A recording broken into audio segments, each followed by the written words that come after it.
तो बच्चों good morning. देखिए आज जो हमारा टॉपिक चला था फ्रक्टोज, तो आज हम चर्चा करेंगे फ्रक्टोज की संरचनाओं पे। ठीक है ना। आज का टॉपिक है हमारा फ्रक्टोज की संरचनाएं।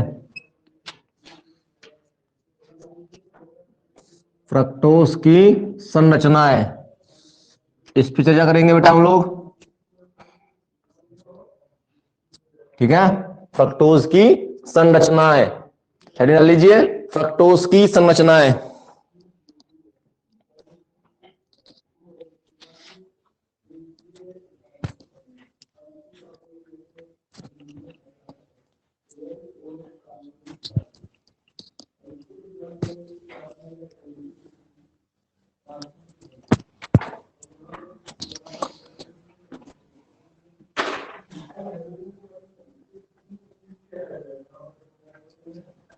हो गया। चलिए, फ्रक्टोज की संरचना को कैसे बनाते हैं, ध्यान से और अच्छे समझना बेटा।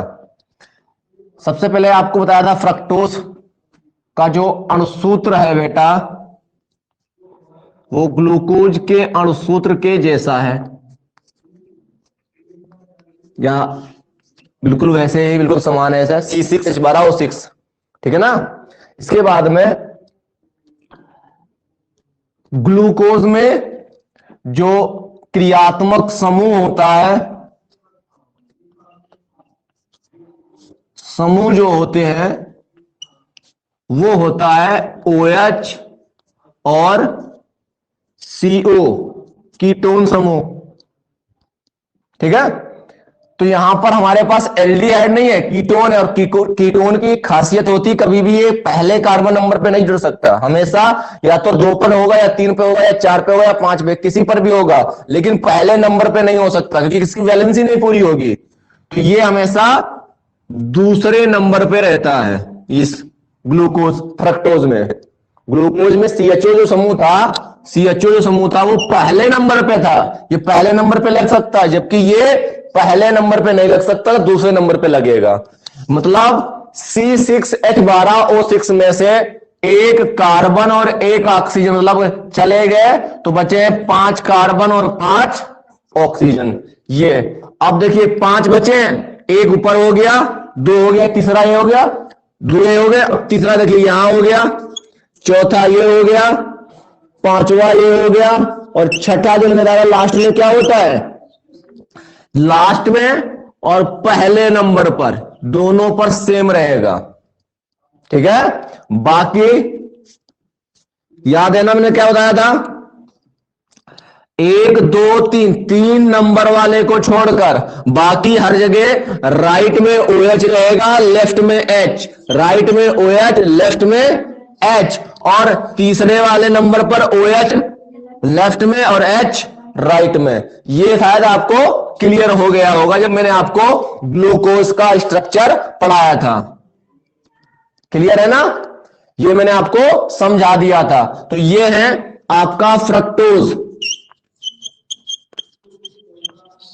ये है आपका डी फ्रक्टोज। ठीक है ना, डी फ्रक्टोज आपका है। इसके बाद में आगे देखिए, बाद में बनाना पहले सुन लीजिए, अभी टाइम मिलेगा आपको बनाने का। ठीक है, आपको टाइम देंगे बनाने के, तो आप उसी टाइम में बना लेना। अभी आप थोड़ा समझ लीजिए पहले। ठीक है, ध्यान से देखिए। आपको देखिए ये दोनों समान क्रियात्मक समूह है, समान क्रियात्मक समूह है, तो इसमें से मैंने आपको समझाया था, एक रिएक्शन बताई थी, और फिर से वही रिएक्शन में समझा रहा हूं, और ध्यान से देखिए। अब की यहां पर हम लोग कीटोन ले रहे हैं, RC⸻O, उसकी अब क्रिया हम लोग एल्कोहल के साथ करवाते हैं। याद है ऐसे? तो जब हम लोग करवाते थे रिएक्शन, तो यहां से इलेक्ट्रॉन यहां माइनस और ये प्लस, याद है ना। और OH में से H जो था, H वाला जो पार्ट था वो कहां जाता था, ये हो जाता था पॉजिटिव, ये हो जाता था निगेटिव। तो ये वाला भाग जुड़ता था O पर और ये वाला भाग जुड़ता था C पर, है। तो यहां से वही चीज हम करेंगे, एल्कोहल का H निकालेंगे और कीटोन के ऑक्सीजन से जोड़ेंगे। तो कौन सा H, 1 2 3 4 5 6, ये 5 नंबर वाले कार्बन पे घटना होगी, तो 5 नंबर वाले कार्बन का हम लोग निकालेंगे H, तो वो कहां ले जाएंगे हम लोग, इस क्रियात्मक समूह के O के साथ। देखो H जो है क्रियात्मक समूह के O के साथ जुड़ रहा है, तो इसको जोड़िए उसके साथ में, बना लीजिए पूरा वैसे का वैसा। CH2OH, C बॉन्ड लगा लीजिए, डबल बॉन्ड नहीं लगाएंगे क्योंकि भाई हम इस पे जब H लगाएंगे तो ये सिंगल बॉन्ड हो जाएगा। तो मैं दिखाई देता हूं आपको, तब तक के लिए आपका काम चल जाएगा। डबल बॉन्ड CH इसके बाद में COH H COH H और CH2OH। क्लियर हो गया। अब हम वही करते हैं जो हमें करना था, ठीक है। ये वाला H हम यहां ले जाते हैं, ठीक है, तो यहां से ये डबल बॉन्ड का सिंगल बॉन्ड हो जाएगा। अब आप जानते हैं कि ये वाला जो ऑक्सीजन था वो कहां जुड़ रहा था, कार्बन पे, याद है ना, क्रियात्मक समूह के कार्बन से जुड़ रहा था। तो यहां से हम लोग क्या करेंगे, इसको जो है हम लोग इस साइड में दिखा देंगे, ऐसे ऐसे, तो इसको यहां से ऐसे जोड़ देंगे। अब ओ यहां लिखो और चाहे बीच में लिख लो, ऐसे हटाकर यहां से ऐसे बीच में लिख दो, ये आप पे डिपेंड है, मुझे कोई लेना देना नहीं, आप जैसे भी लिखना चाहे आप लिख सकते हैं। ओ हो गया, ठीक है। अब आपके दिमाग में आए ये इधर भी लगा सकते हैं, बिल्कुल आप चाहें तो इसी चीज को आप बिल्कुल सेम वैसे ही जैसे मैंने बताया था, CH2OH C double bond O CHOH, दिख रहा है, दिख रहा है, हाँ बिल्कुल ठीक, COH H COH H और लास्ट में CH2OH। तो मैंने क्या कहा था, 5 नंबर वाला H जाएगा, तो ये वाला H जाएगा यहां से, कहां जाएगा, क्रियात्मक समूह वाले H पे, तो मैंने लगा दिया यहां पर। अब हमारे डाउट में ये है कि ये CH2 इधर गया था, क्या इधर नहीं आ सकता, बिल्कुल, ये भैया ये वाला जो हमारा है वो ऐसे भी तो लगा सकते हैं, ये इधर भी तो आ सकता है। तो ये जो CH2 है हमारा, ये इस तरफ आ गया CH2OH, और देखिए यहां से अब की बार में जुड़ गया ये हमारा, ये लीजिए, ये इस तरफ से जुड़ गया हमारा, चाहे तो यहां लिखिए चाहे इसको बीच में लिख दीजिए आप, ऐसे कोई फर्क नहीं पड़ता उससे, वो तुम्हारा पे डिपेंड है। अब यहां से मैंने H लगा दिया यहां पे, तो चीज तो वही है, बस CH2 इस तरफ लगाया है या इस तरफ लगाया है। तो मैंने आपसे क्या कहा था, किस कार्बन पे ध्यान देना है हमको, दूसरे नंबर वाले कार्बन पे ध्यान देना है, उस दिशा में OH किस दिशा में है। तो यहां देखो बेटा किस दिशा में है, लेफ्ट में, यहां किस दिशा में है, राइट में OH है। दूसरा नंबर 1 2 3 4 5 6, दूसरे नंबर पर वाला कार्बन, 1 2 3 4 5 6, दूसरे पर वाला नंबर वाला कार्बन। OH देखो लेफ्ट में है, राइट में है, लेफ्ट में है तो alpha D glucose, sorry fructose, fructose है, फ्रक्टोज, क्यों, क्योंकि यहां पे लेफ्ट में है, और अगर राइट में है तो लिखेंगे बीटा डी फ्रक्टोज। क्लियर है। अगर OH लेफ्ट में है अल्फा और राइट में है तो बीटा। ये मैंने आपको ग्लूकोज के में स्ट्रक्चर बनाना सिखाया था, इसको ना फिशर बोलते हैं, फिशर संरचना, ठीक है ना। अब ये दोनों, अब तीनों की तीनों बना लीजिए उसके नीचे।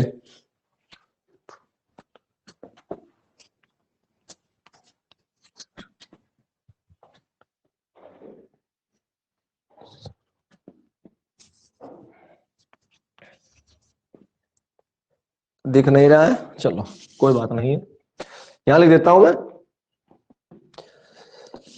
इसको मिटा के जो बना रहे हैं इसको बोलते हैं बेटा फिशर प्रोजेक्शन, फिशर प्रोजेक्शन, ठीक है ना, या फिशर संरचना सूत्र। सही से बनाना और ध्यान से देख के बनाना।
बन गया।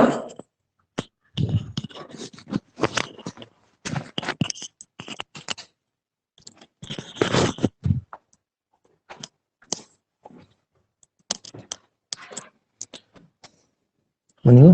अभी नहीं।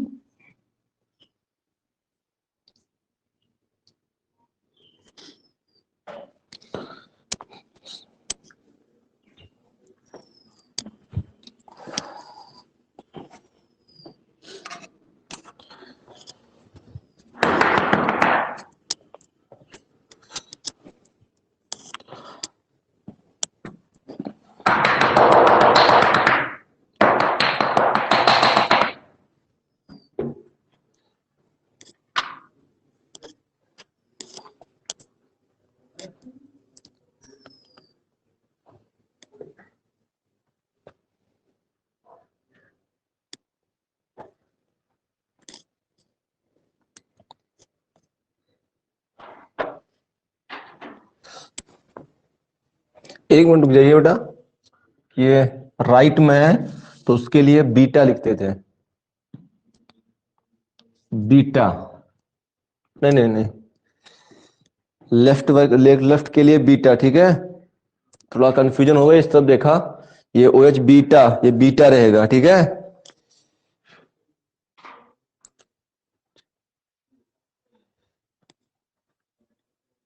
ठीक है, और ये वाला अल्फा रहेगा। थोड़ा सही करना बेटा, ये अल्फा रहेगा, ध्यान नहीं दिया।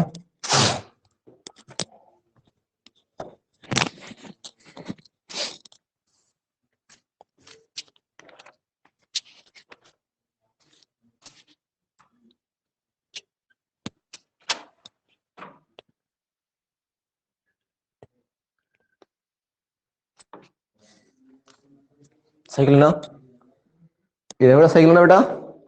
अल्फा जो है, थोड़ा ध्यान नहीं दिया, ओ एच, इसके चक्कर में ओ एच जो है यहाँ पे थोड़ा, ये राइट में है, राइट में तो बेटा आपका अल्फा रहेगा, ठीक है ना। और ये लेफ्ट में है तो ये आपका बीटा रहेगा, ठीक है ना। थोड़ा सही कर लेना, इसको सही कर लेना।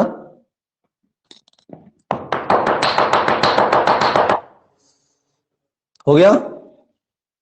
चल नेक्स्ट आपकी हेडिंग है, नेक्स्ट आपकी हेडिंग है बेटा वलय संरचना, ठीक है ना। फ्रक्टोज की संरचना में नेक्स्ट पढ़ेंगे हम लोग वलय संरचना, वलय संरचना। और वलय संरचना में बेटा हम लोग देखेंगे हेवार्थ, हेवार्थ स्ट्रक्चर, हेवार्थ संरचना, ठीक है। इसको बीच में मिटा रहा हूं,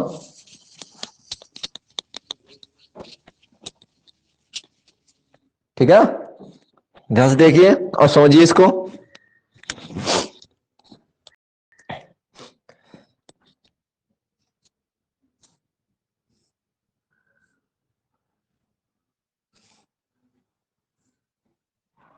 देखिए, अगर मैं बात करूं जहां से O जुड़ा है, वहां से देखिए ये इस कार्बन से जुड़ा है और इस कार्बन से जुड़ा है O वाला, तो 1 2 3 4, 4 कार्बन रिंग में है और बाकी 2 कार्बन जो है रिंग के बाहर है। तो इसलिए इसको बेटा बोलते हैं प्यूरान, ठीक है ना, फ्यूरान। ये संरचना फ्यूरान के समान बनती है इसकी, जैसे कि वहां पर हम लोगों ने पढ़ा था पायरान के समान बनता है, तो यहां पर प्यूरान के समान संरचना बनती है। और आप देख सकते हो, आप ऑक्सीजन जिससे जुड़ा है तो कहां पे 4 ही कार्बन है, तो ऑक्सीजन जिस कार्बन से जुड़ा है उनके बीच में 4 ही कार्बन आते हैं, ठीक है ना। तो इसलिए ये प्यूरान के समान होती है संरचना, फ्रक्टोज की संरचना प्यूरान के समान होती है, इस बात पे ध्यान देना आप। तो चलिए हम लोग बनाते हैं प्यूरान की संरचना, ठीक है।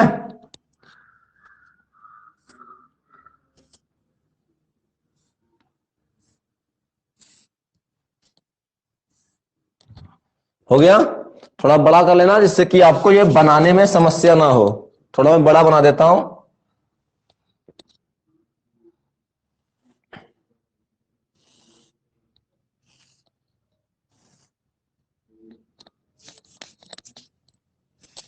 बस इतना ठीक रहेगा, ठीक है ना, ये मिक्स नहीं होगा फिर।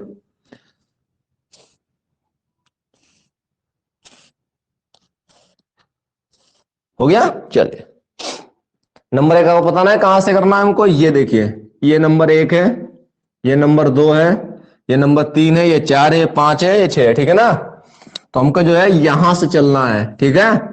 ओके, ये नंबर यहां से जो आएगा नंबर एक, नो ये दो हो जाएगा, ये तीन, ये चार, ये पांच, और इसमें जो आएगा वो छठा, ठीक है ना। तो हम लोगों को पता था कि जो लेफ्ट वाला होता है और जो राइट वाला होता है, राइट वाला हमेशा कहां लिखते थे, और लेफ्ट वाला ऊपर। क्लियर करके देखो, उसमें चेक करके देख लेते हैं कि भूल जाती हो भाई करे।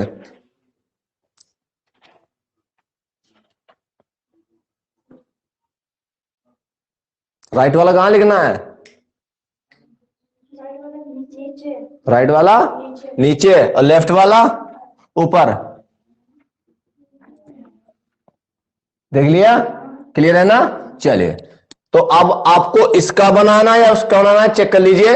राइट वाला नीचे रखना है, लेफ्ट वाला, चलो बताओ, इसका बना रहे हैं तो राइट में नीचे रहेगा, राइट वाला नीचे, लेफ्ट वाला ऊपर, राइट वाला नीचे, लेफ्ट वाला ऊपर, राइट वाला नीचे, लेफ्ट वाला ऊपर, राइट वाला नीचे, लेफ्ट वाला ऊपर। ये तो हमारा था। तो यहां पे मैं कुछ समझ में नहीं आ रहा, सीधा सा जवाब CH2OH हमेशा ऊपर रखो और H नीचे रखो, बस काम खत्म हमारा। क्लियर है, जैसे हम लोग पीछे करते थे। तो ये हमारा किसका बना है, इसका, तो इसका नाम क्या है, बीटा डी। और ये किसका स्ट्रक्चर किसके समान था, प्यूरान के समान। तो इसको लिखेंगे प्यूरॉन, जिसे कि वहां लिखते थे हम प्यूरोनोज, याद है ना, प्यूरो ग्लूकोज। तो यहां पर प्यूरो फ्रक्टोज लिख देंगे हम लोग, ठीक है ना। बनाओ जल्दी बिल्ली।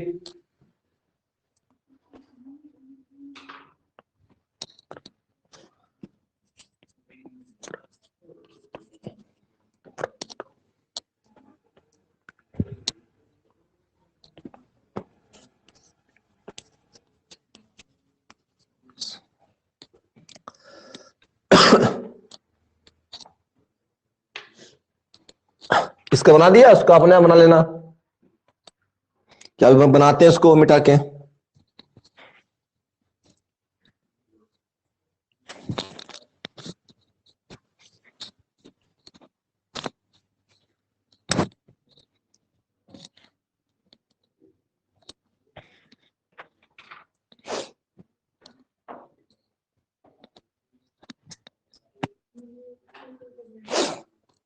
हो गया।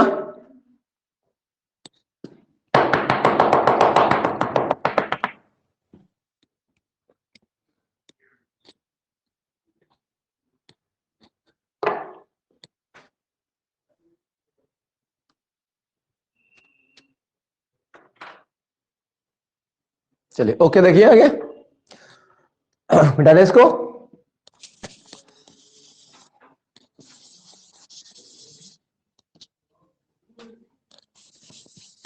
ये सेम रहता है, उसमें कुछ परिवर्तन नहीं करते हैं, ठीक है। तो देखिए हमको कहां परिवर्तन करना है वो देखिए। अब की बार ये वाला हो चुका था, वो वाला बनाना है, अल्फा वाला, ठीक है ना। चलो देखो, OH कहां है, राइट में, राइट वाला नीचे, लेफ्ट वाला ऊपर। अगला बोलो, H नीचे, OH ऊपर। अगला बोलो, OH नीचे, H ऊपर। बाकी इसमें वही सेम रहेगा, ठीक है। तो ये अल्फा डी फ्रक्टो प्यूरेनोज हो गया। बना लीजिए इसको।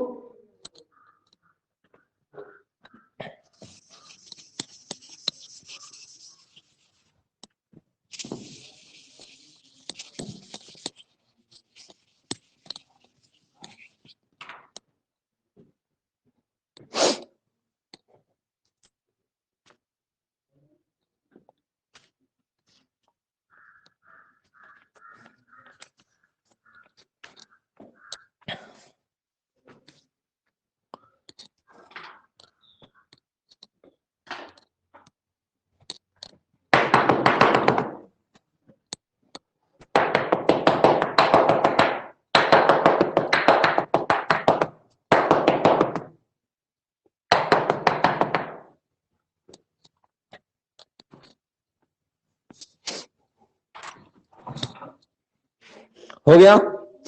नेक्स्ट देखिए, अगली हेडिंग है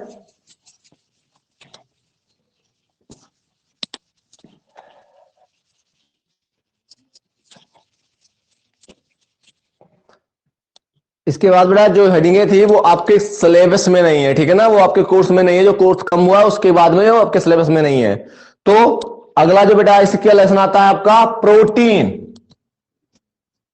ये आपके कोर्स में है प्रोटीन, ये है आपके हेडिंग प्रोटीन।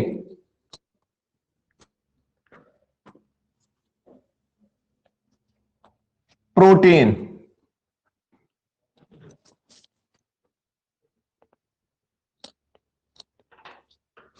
देखिए परिभाषा क्या है, थ्योरेटिकल है बेटा ये सब चीजें, थोड़ा आप ध्यान से लिखना इसको। उच्च अणुभार वाले, उच्च अणुभार वाले जटिल, उच्च अणुभार वाले जटिल, उच्च अणुभार वाले जटिल, जटिल नाइट्रोजन युक्त, जटिल नाइट्रोजन युक्त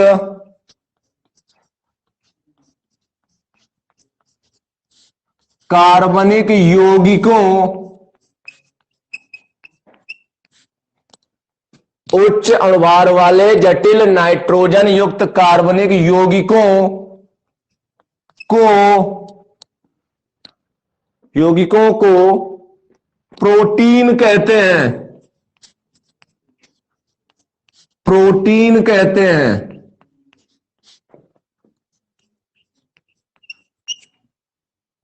प्रोटीन कहते हैं।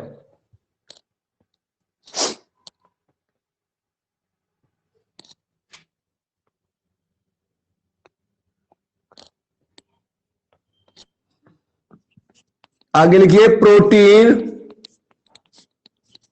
Alpha amino, protein alpha amino अम्लों की इकाइयों, प्रोटीन अल्फा एमिनो अम्लों की इकाइयों से मिलकर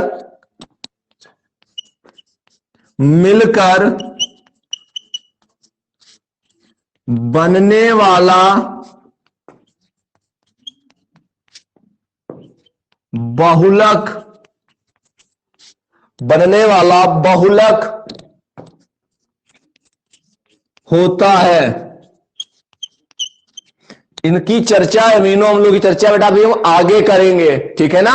अब ये बहुलक जो है, बहुलक मतलब होता है बहुत सी अणुएं, अल्फा एमिनो अम्लों की बहुत सी अणुएं आपस में जुड़कर जो संरचना, जो स्ट्रक्चर बनाती है, वो स्ट्रक्चर प्रोटीन कहलाता है हमारा, ठीक है ना। अल्फा एमिनो अम्ल क्या है, वो कैसे जुड़ते हैं, वो मैं आपको आगे समझाऊंगा, ठीक है ना।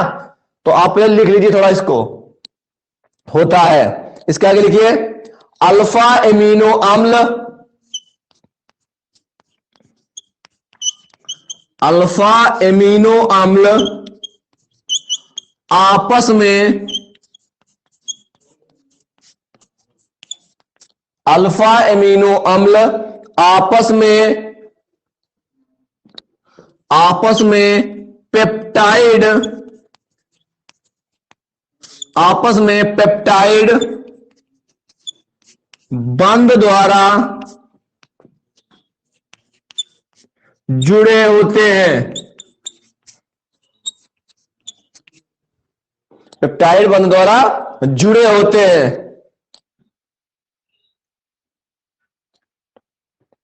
प्रोटीनों को या प्रोटीन को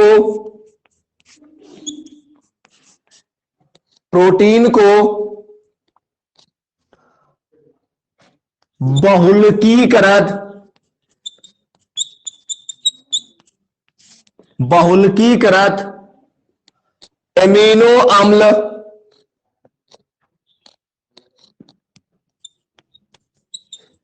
एमिनो अम्ल, एमिनो अम्ल एमाइड भी कहते हैं।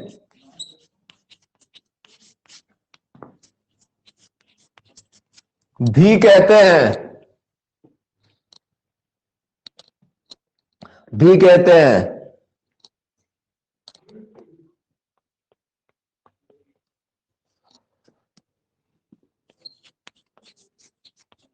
प्रोटीन के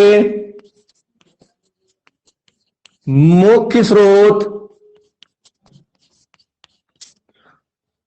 प्रोटीन के मुख्य स्रोत दाल, दूध, पनीर, अंडा,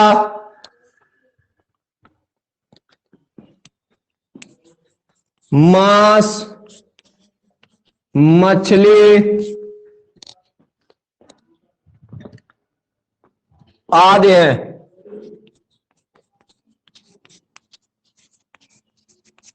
आदि हैं।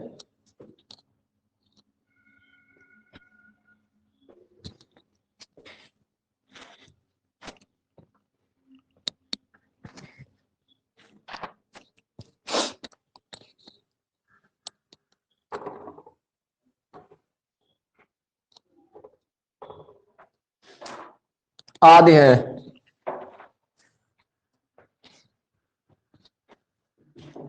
लिख गया? आगे लिखिए।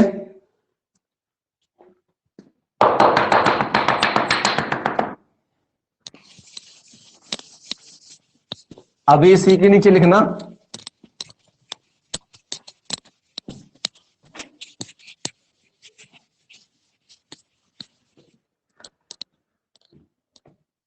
आपने देखा बेटा सोयाबीन, ठीक है ना। चलिए मैं एक आपसे क्वेश्चन करता हूं कि सबसे ज्यादा प्रोटीन किसमें पाया जाता है, ठीक है ना। तो सबसे ज्यादा जो है सोयाबीन में पाया जाता है। सोयाबीन जानते सभी लोग कि नहीं? है हाँ, सबसे ज्यादा सोयाबीन में बेटा पाया जाता है।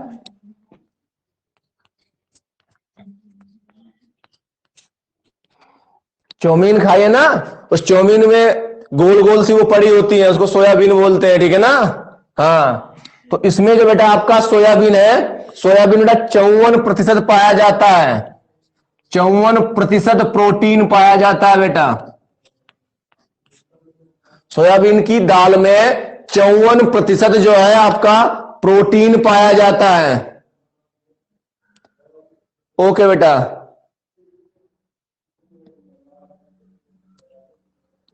तो 54% जो है प्रोटीन आपकी सोयाबीन की दाल में पाई जाती है, सबसे ज्यादा है इसमें। इसके बाद में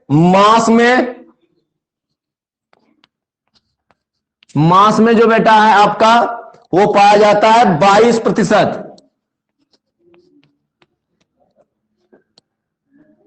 अंडा में जो है आपका, जो अंडा में बेटा है आपका वो है 14%। उसके बाद में गेहूं में 12%, 12% और दूध में 4%।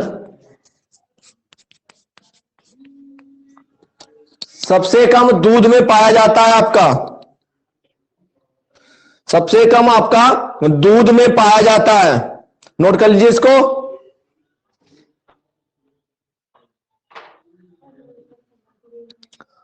हाँ, सबसे ज्यादा दूध में पाया जाता है, सॉरी सोयाबीन की दाल में पाया जाता है, सबसे कम आपका दूध में पाया जाता है।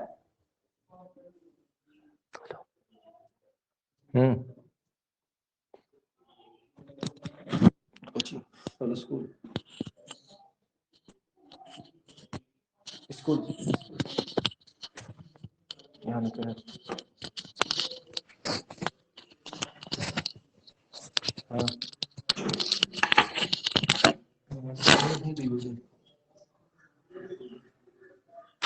अरे वो नोटिस दे हाई स्कूल वाले।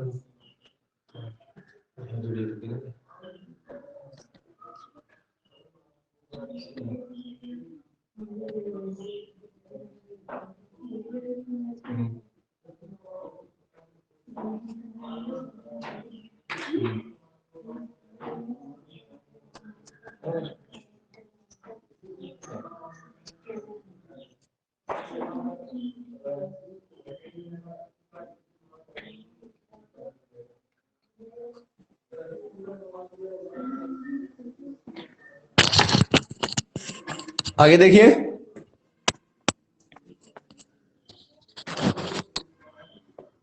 चलिए आगे देखिए।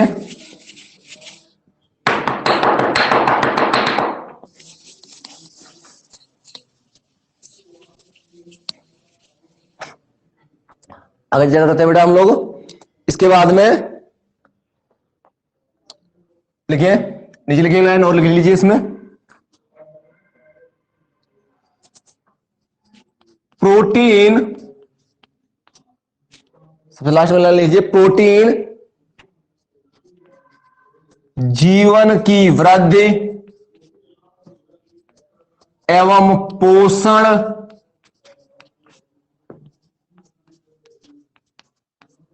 जीवन की वृद्धि एवं पोषण के लिए आवश्यक है, के लिए आवश्यक है,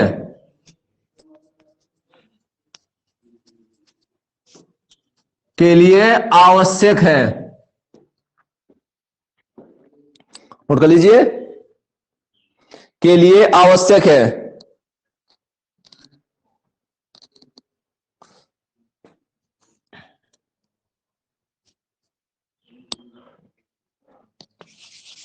नेक्स्ट हेडिंग है आपकी एमिनो अम्ल,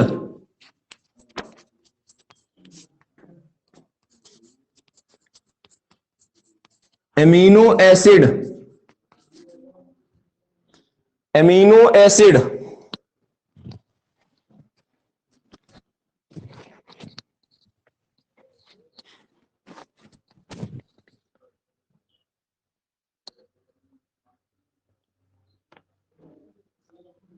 चले देखिए परिवार साहब, ध्यान देना, समझना इसको। मैं आपको एग्जाम्पल के माध्यम समझा रहा हूं। यहां देखिए आपको दिख जाएगा COOH,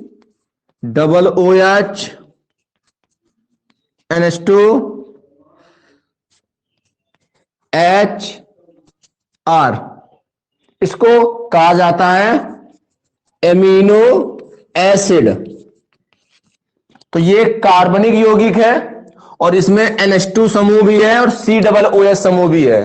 बस यहीं से परिभाषा बना लो, वे कार्बनिक यौगिक जिनमें NH2 समूह तथा COOH समूह दोनों उपस्थित होते हैं एमिनो एसिड कहलाते हैं, एमिनो अम्ल कहलाते हैं। चलिए लिखिए परिभाषा, वे कार्बनिक यौगिक जिनमें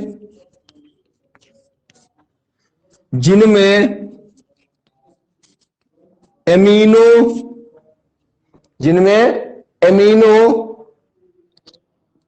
समूह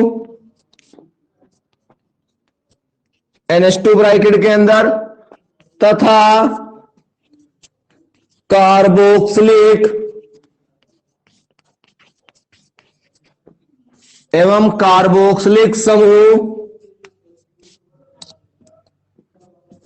COOH उपस्थित होता है, उपस्थित होता है, उपस्थित होता है, एमिनो अम्ल कहलाते हैं, अम्ल कहलाते हैं।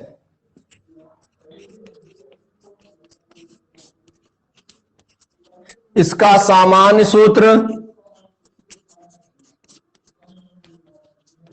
सामान्य सूत्र ये लिखा है बेटा, ये लिख लेना, इसका सामान्य सूत्र।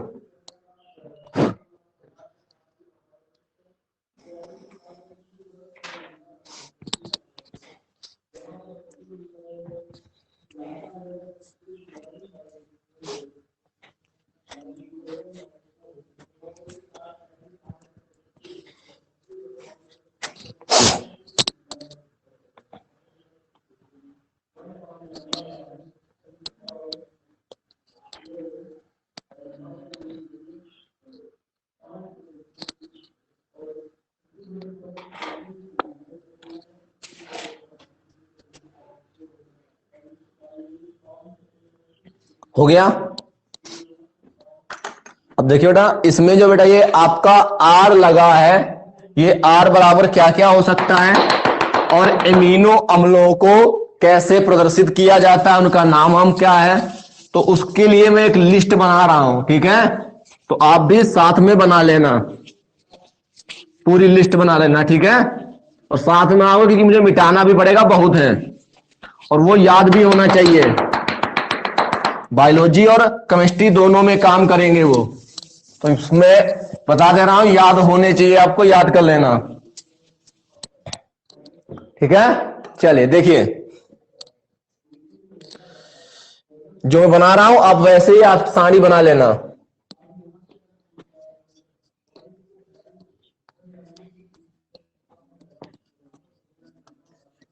एमिनो एसिड,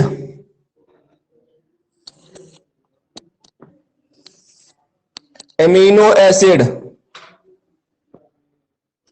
आर क्या बोलते हैं, side chain.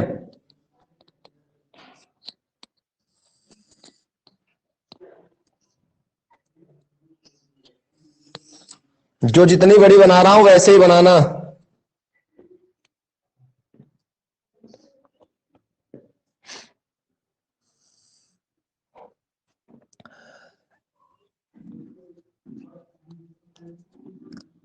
Three letter symbol, जानते ना, थ्री लेटर मतलब जानते ना, इसमें तीन होंगे जिनके द्वारा जो है हम लोग उसके प्रतीक को दिखाएंगे। तीन सिंबल लेंगे, तीन अंग्रेजी वर्ड के अक्षर लेंगे और यहां पर वन लेटर कोड दिखाएंगे।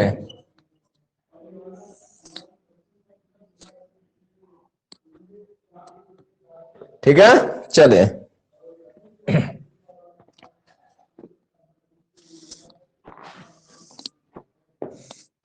ऐसे बना रहा हूं क्योंकि आपको यह चीज समझ में आनी चाहिए। ठीक है, तो जितना बन जाएगा उतना मैं बना लूंगा, आपके में लकीर खींची होंगी ये सब, तो आपको बनाने की जरूरत नहीं है। ठीक है, यहां तक आ जाएगा। ठीक है, यहीं तक आएगा, बस आगे है मैं मिटाता जाऊंगा, इसी में लिखता जाऊंगा। ठीक है, पहला है आपका ग्लाइसिन, पहला है आपका ग्लाइसिन। ठीक है, इसमें जो आर बराबर होता है वो होता है आपका एच, एच रख दीजिए, अब बन जाएगा सूत्र, उसी में रखना है। और इसमें जो बेटा आपका तीन वर्ड लिए जाते हैं इसके, जी एल वाई लिए जाते हैं और एक वन वर्ड में जी लिखा जाता है। जहां पे जी लिखा है समझ जाना ग्लाइसिन है। नेक्स्ट है आपका एलानीन, एलानीन, एलानीन के लिए आपको CH3 यूज किया जाता है, आर की जगह पर CH3 लगा दीजिए। ठीक है, इसके बाद में इसके लिए तीन वर्ड है ALA और वन वर्ड है बेटा इसका A, एलानीन। उसके बाद में नेक्स्ट आता है आपका वेलानी, वेलिन,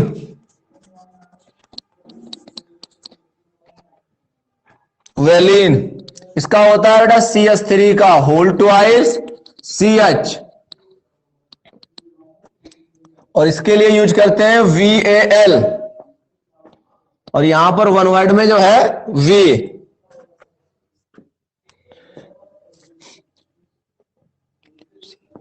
अगला ल्यूसीन, इसका होता है CH3 whole twice CH, CH2, LEU, L, isoleucine, isoleucine, isoleucine, CH3, CH2, CH, CH3, ये है बेटा आइसोल्यूसिन, ILE, इसके लिए I,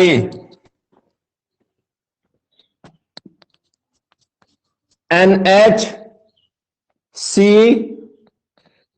ऊपर बॉन्ड है, NH, CH2 whole thrice, sorry नाम में लिख दिया, सॉरी थोड़ा 1 मिनट, सॉरी रुक जाओ, नाम में सूत्र हो गया था। इसका नाम है आर्जिनाइन, आर्जिनाइन, ठीक है। चलिए NH double bond C, single bond NH, CH2 का होल थ्राइस, 3 बार आई है ऐसे। इसके लिए ARG और यहां से R, देख लीजिए R लिखेंगे तो वो पढ़ा जाएगा आर्जिनाइन। अगला है ल्यूसाइन,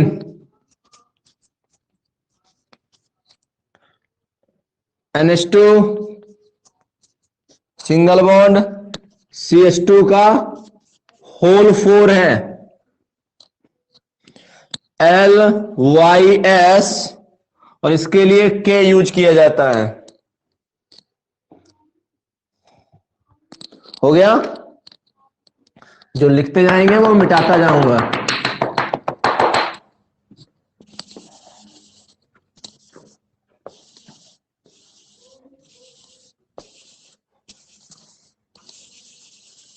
ठीक है, चलिए आगे देखिए। हाँ ल्यूसाइन तक हो गया था। अगला है ग्लूटेमिक, ग्लूटेमिक एसिड,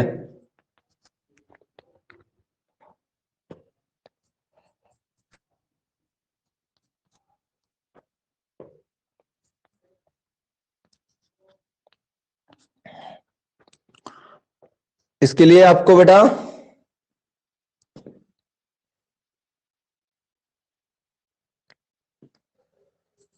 GLU इसका है,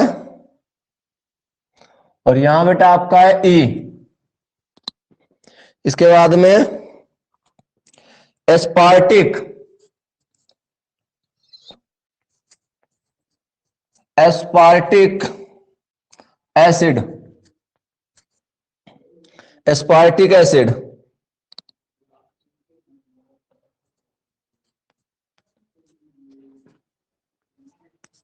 सेम है, बस एक CH2 को कम कर दीजिए। एस्पार्टिक ASP, और ये D,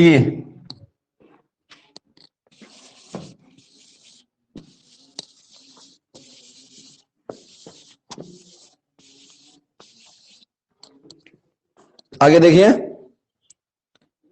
एस्पार्टिक के बाद में है ग्लूटेमीन,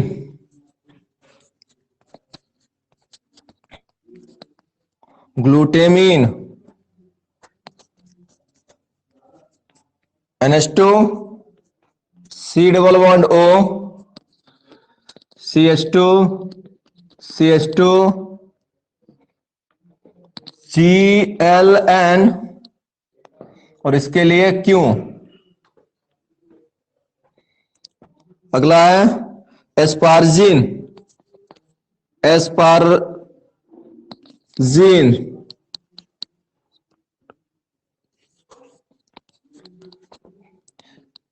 एस्पार्जिन में देखिए NH2 C double bond O, CH2, ASN और इसके लिए N।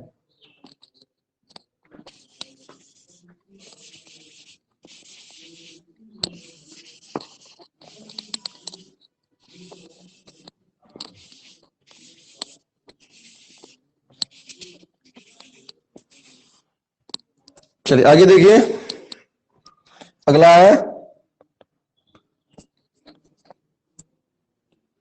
309। इसके लिए बेटा आपको यूज करना है 309 के लिए CH3 CHOH single bond THR और यहां से T।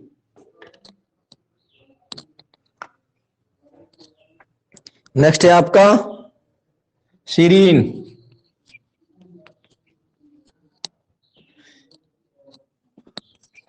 OH CH2 SER और यहां से S। उसके बाद एक नेक्स्ट है साइटिसिन या साइटीन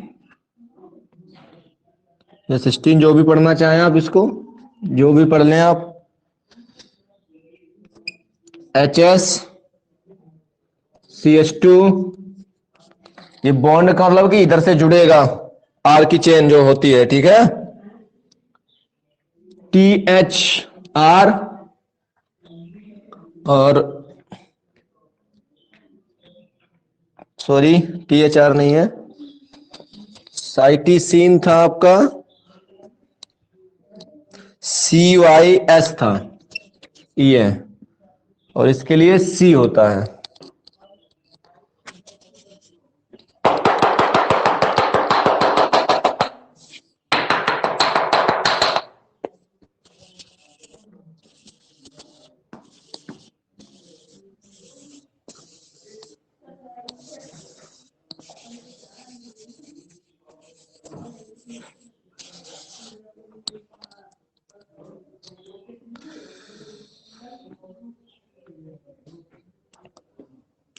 अगला है मेथोइन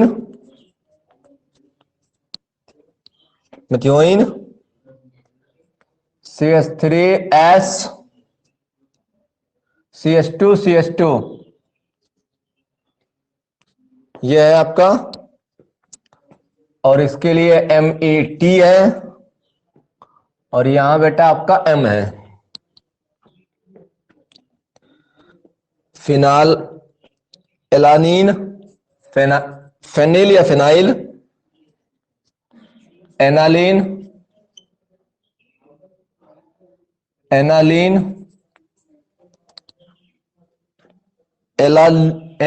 है, 16 एला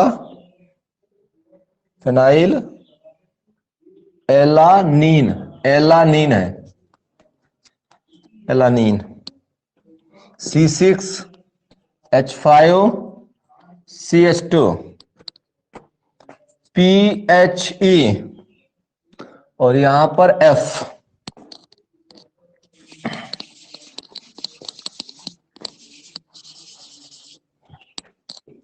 अगला है OH C6H4, सॉरी नाम में लिख गया है, चलिए नाम में लिखता हूं। इसका नाम बेटा है थ्रियोसीन